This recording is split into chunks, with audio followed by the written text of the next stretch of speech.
Percutaneous, neuromuscular electrical stimulation, is an effective approach for neck pain relief in patients with cervical spondylosis. Cervical spondylosis is a very common age-related condition which involves chronic disc degeneration. Research reports that various therapies of alternative medicine have been inadequate in relieving neck pain, and most of them have cumbersome adverse effects. The aim of the study was to evaluate the efficacy and safety of percutaneous neuromuscular electrical stimulation for treating neck pain in patients with cervical spondylosis. Patients aged 18 to 70 years who have been diagnosed with neck pain of cervical spondylosis, according to the International Classification of Diseases, were included in the study. Patients with a history of neck pain for over 3 months, and those who did not receive percutaneous neuromuscular electrical stimulation or other treatments 1 month before the study, were enrolled.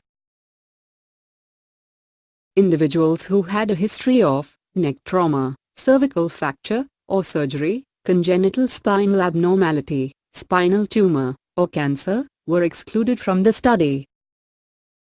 Patients having other systematic disease of the neck, including bones and joints conditions, were not included. Patients diagnosed with severe neurologic, psychiatric, kidney, digestive system disorders, and pregnant women were contraindicated. The study was a 2-arm, double-blinded, randomized, sham-controlled trial. About 124 patients were included in the study.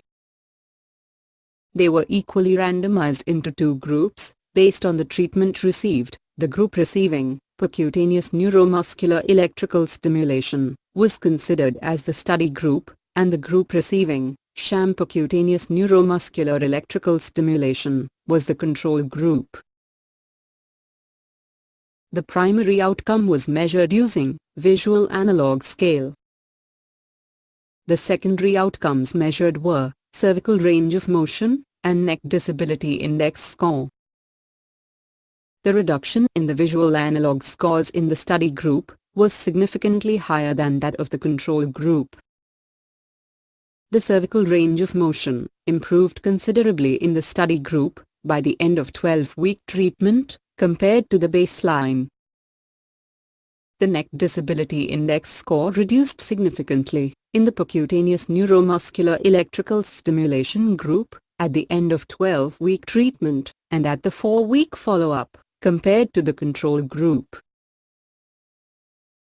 The study results suggest that percutaneous neuromuscular electrical stimulation is a more effective approach for relieving neck pain in patients with cervical spondylosis.